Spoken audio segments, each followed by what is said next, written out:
Part में हमने देखा था कि मैक्स ने ब्लड क्लाउड मास्टर की वजह से उस बंदे को हरा के उस नाइन्थ लेयर में स्टार टावर की मदद से चला गया था, जिसके अंदर उन विंग्स का मेन पार्ट था। लेकिन उन विंग्स की स्पिरिट जाग गई थी, पर वो मैक्स को मास्टर बनाने से इनकार कर देती है, जिसका रीजन वो स्पिरिट देती है कि तुम्हें मेरा मास्टर बनने के लिए हाई लेवल पर होना पड़ेगा। तो मैक्स वहीं अपनी शिप में कल्टीवेशन के लिए बैठ गया था, ताकि थोड़ा टाइम बीत जाने पर वो स्पिरिट अपने आप मान जाए। अब आगे तो इस पार्ट की शुरुआत में वो स्पिरिट एलेक्स से कहती है कि तुमने काफी देर तक इंतजार कर लिया, अब मैं हार मानता हूँ। जो कंडीशन मैंने पहले रखी थी वो बहुत ज्यादा हाई थी, इसलिए अब मैं तुम्हें अपना कोर देता हूँ, जिससे तुम खुद को मर्ज कर लो, जिसके बाद तुम मेरे मास्टर बन जाओगे। ये सुन के मैक्स कहता है कि अगर तुम मुझे अपना मास्टर बनाने के लिए तैयार हो तो मैं तुम्हारी इंजरी पक्का ठीक कर दूंगा और फ्यूचर में तुम मेरे ट्रम्प कार्ड बनोगे। तभी मैक्स के विंग्स की स्पिरिट उससे बोलती है कि ये तुम्हें झूठ बोल रहा है, जो कोर इसने तुम्हारी तरफ भेजी है उससे तुम मर्ज नहीं कर पाओगे, क्योंकि तुम्हारी पावर बहुत कम है। ये तुम्हें मारना चाहता है। ये जान के मैक्स अपने स्टार टावर को उसकी कोर से दूर कर लेता है। ये देखकर वो स्पिरिट कहती है कि तुम ये क्या करना चाहते हो। इस पे मैक्स कहता है कि तुम मेरी बॉडी से मर्ज होना चाहते हो, पर मैं पहले अपने क्लोन को भेजूंगा। अगर वो इसमें कामयाब हो गया तो मैं भी इसके साथ मर्ज हो जाऊंगा। अब मैक्स अपनी मौसा क्लैन वाली बॉडी को उस कोर की तरफ भेजता है, लेकिन वो कोर मैक्स के क्लोन को डिस्ट्रॉय कर देती है। तभी वो स्पिरिट गुस्से में बोलती है कि तुम कमीने ह्यूमन, तुम्हें क्या लगता है तुम मेरे मास्टर बनने लायक हो? सपने देखना छोड़ दो। ये सुन के मैक्स कहता है कि अच्छा हुआ तुमने प्रिटेंड करना बंद कर दिया और अपना असली चेहरा बाहर ले आए। अब मैक्स अपने विंग्स की स्पिरिट शिवू को वो कोर एनर्जी एब्जॉर्ब करने के लिए भेज देता है, तो शिवू वो एनर्जी एब्जॉर्ब करने लगता है। इधर मेन पार्ट की स्पिरिट कहती है कि ये इम्पॉसिबल है, तुमने अपने विंग्स की स्पिरिट को कैसे जगा दिया? अब वहां जितनी भी एनर्जी थी, शिवू उस पूरी एनर्जी को धीरे धीरे एब्जॉर्ब करने लगता है। ये देखकर मेन पार्ट की स्पिरिट उसे रुकने को कहती है, क्योंकि वो एनर्जी उसकी थी, पर शिवू नहीं रुक रहा था। ये देखकर उस स्पिरिट को गुस्सा आ रहा था, तो शिवू कहता है कि हम फंडामेंटली एक ही एंटिटी है, जो भी तुम्हारा है वो मेरा भी है। इसके बाद शिवू मैक्स से कहता है कि मेरी जितनी भी इंजरीज है वो धीरे धीरे हील हो रही है। इधर वो मेन पार्ट की स्पिरिट शिवू से कहती है कि मैं एक नया मास्टर ढूंढूंगा, जिसके साथ मिलके मैं तुम्हें खत्म कर दूंगा। पर शिवू को इस बात से कोई फर्क नहीं पड़ रहा था और वो एनर्जी एब्जॉर्ब करे जा रहा था। अब शिवू की सारी एनर्जी हील हो चुकी थी और वो अब अपनी पावर का 100% इस्तेमाल कर सकता था, लेकिन मैक्स 100% का इस्तेमाल अभी नहीं कर सकता था। तभी शिवू कुछ एनर्जी का पार्ट वापस निकाल देता है, क्योंकि उसे स्टोर करने की जगह उसके पास नहीं थी। अब शिवू वापस मैक्स से कनेक्ट हो जाता है। तभी मैक्स बोलता है कि मैं धीरे धीरे अब अपना कल्टीवेशन बढ़ाऊंगा। अब मैक्स वहाँ कल्टीवेशन करने बैठ जाता है और स्टार टावर की मदद से धीरे धीरे उस मेन स्पिरिट के पास जाने लगता है। अब पूरे 200 साल बीत गए थे, जिसके बाद मैक्स शिवू से पूछता है कि क्या अब मैं उस स्पिरिट का मास्टर बन सकता हूँ। इस पे शिवू मैक्स से कहता है कि इन सालों में आपकी एनर्जी बहुत ज्यादा बढ़ी है और यूनिवर्स मास्टर के पीक लेवल पर पहुंच गई है, लेकिन उसे अपना मास्टर बनाने के लिए इनफ नहीं है।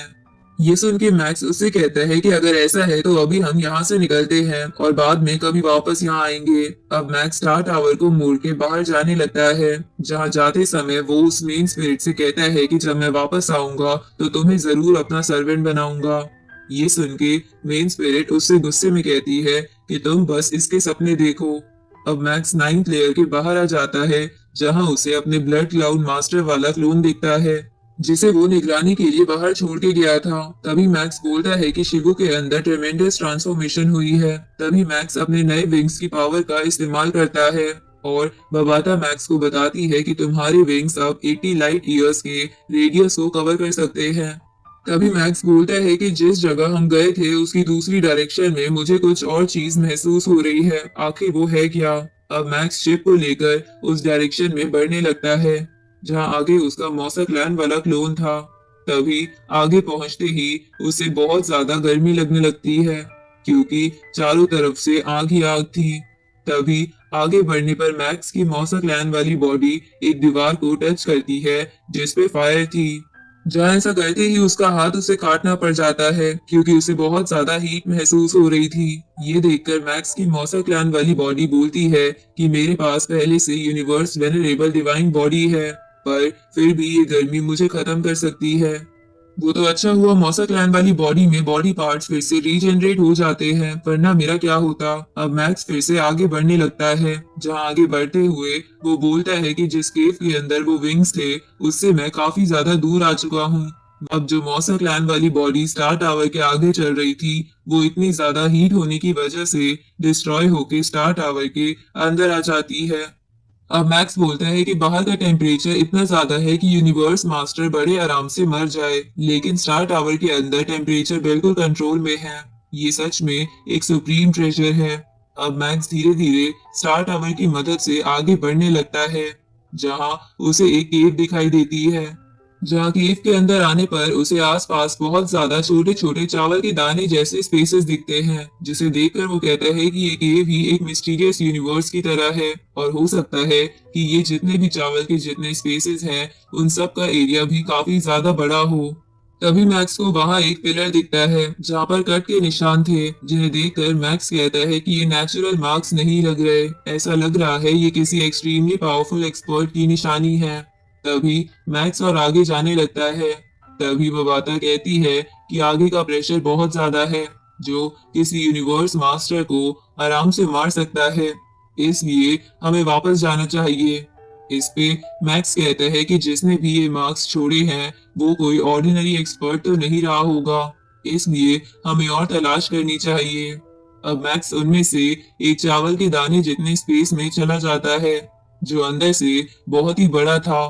तो अंदर जाने के बाद बबाता कहती है कि यहाँ का टेम्परेचर तो बाहर की केव से बहुत कम है, यहाँ का टेम्परेचर तो बस ये ऑर्डिनरी सन के कोर जितना है। तभी मैक्स कहता है कि इन स्पेसिस के अंदर कुछ तो बात है, मैं नहीं मान सकता कि इसके अंदर कुछ ना हो। अब मैक्स अपनी विंग्स की पावर का इस्तेमाल करता है, जिसके बाद उसकी गोल्डन लाइटनिंग आसपास के एरिया में फैलने लगती है और उसे दूर एक जगह पर एक ट्रेजर दिखाई देता है। तो मैक्स अपनी मॉन्स्टर क्लैन की बॉडी का इस्तेमाल करके उस जगह पर चला जाता है जहां उसे एक की और मैप दिखता है, जिसे देखकर मैक्स कहता है कि ये मैप तो उस किंग के मैप से भी ज्यादा बड़ा है जिसके उसने टुकड़े कर दिए थे। तभी मैक्स को एक आवाज सुनाई देती है जो बताती है कि मेरा नाम जाई फैंसी है। इस पे बबाता कहती है कि ये आवाज उसकी बची कुची डिवाइन पावर से आ रही है।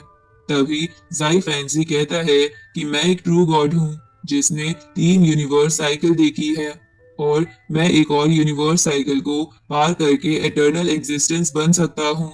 ये सुन के मैक्स कहते हैं कि इसका क्या मतलब है कि रीइंकार्नेशन साइकिल की मदद से वो हमेशा एटर्नल एग्जिस्टेंस बन सकते हैं। जिसके बाद जाई फैंसी कहता है कि मेरी इस जर्नी में लाइफ और डेथ अनप्रेडिक्टेड है, इसलिए मैं नहीं चाहता कि मैंने जितने भी ट्रेजर्स अभी तक कलेक्ट करे हैं वो मेरे मरने की वजह से वेस्ट हो जाए। इसलिए मैं जाने से पहले ये यूनिवर्स वेसल आइडेंटिफायर की और मैप छोड़ के जा रहा हूँ। तभी बबाता उस मैप को स्कैन करती है और बोलती है कि ये कंप्लीट मैप स्क्रोल है, साथ ही इसके अंदर 3 फोरबिडन लैंड्स के बारे में जिक्र है। तभी जाई फैंसी बोलता है कि मेरे कुछ ट्रेजर्स यूनिवर्स वेसल के अंदर है जो किसी को मिल जाए तो बहुत सारे लोग वैसे ही पागल हो जाएंगे। इसके बाद वो की अपने आप मैक्स के पास चली जाती है। तभी जाई फैंसी कहता है कि ये की उस वेसल से कनेक्टेड है जिसके अंदर मेरी एंटायर लाइफ के ट्रेजर हैं और मैं होप करूंगा वो ट्रेजर किसी अच्छे हाथों में लगे और जो मैंने अल्टीमेट सीक्रेट टेक्निक बनाई थी उसे कोई सीखे। अब जाई फैंसी की स्पिरिट फॉर्म खत्म हो जाती है। तभी बबाता मैक्स से कहती है कि इसने ये मैप और ये की देकर बहुत ज्यादा काम मुश्किल कर दिया, इससे तो बढ़िया ये हमें ट्रेजर ही दे देता। इस पे मैक्स कहता है कि मैं सीनियर के इस ट्रेजर से भी काफी खुश हूँ। अब मैक्स वापस शिप के अंदर आ जाता है जहां बबाता मैक्स से कहती है कि तुम्हें जाई फैंसी का ट्रेजर ढूंढने के बजाय पहले वो विंग्स हासिल करनी चाहिए, क्योंकि जाई फैंसी के ट्रेजर वाले रास्ते में काफी ज्यादा खतरा होगा। इस पे मैक्स कहता है कि पर उस विंग्स को शायद मैं अभी हासिल नहीं कर पाऊंगा, इसलिए इस पे बवाता कहती है कि ठीक है, तो तुम पहले वो ट्रेजर हासिल कर लेना और बाद में वो विंग्स। इसके बाद मैक्स बोलता है कि मैं सबसे पहले इस मैप का हिस्सा अपने सीनियर्स को भी देना चाहता हूँ, जिसकी वजह से ह्यूमन रेस का यूनिवर्स वेसल में खत्म हो जाने का रिकॉर्ड बहुत कम हो जाएगा। ये सुन के बबाता कहती है कि तुम बहुत ज्यादा जेनरस हो। तभी उसे ह्यूमन काउंसिल मीटिंग अटेंड करने का इनविटेशन आता है, तो मैक्स वहां चला जाता है जहां पर सिटी लॉर्ड भी थे। तभी वहां पर एक बड़ी सी एक्स आती है और केओस सिटी लॉर्ड उस मीटिंग के चेयरपर्सन जूफू को ये सुप्रीम आर्टिफैक्ट पाने की खुशी में बधाई देते हैं। तो बाकी सब भी उन्हें कॉन्ग्रेचुलेट करते हैं। तभी जूफो सेक्स को चलाते हुए बोलता है कि जब से फर्स्ट एंसेस्टर हारे हैं तब से ह्यूमंस को हमेशा दबाया जाता है और हम काफी समय तक चुप चुके, लेकिन अब इस ट्रेजर की मदद से बाकी रेसेस हमें नहीं दबा पाएंगी। तभी क्यूरियोसिटी लॉर्ड बोलते हैं कि ये एक जूफू पर काफी ठीक लग रही है और इससे उनकी ताकत भी काफी बढ़ गई है। अब इसी के साथ ये पार्ट यहीं खत्म होता है।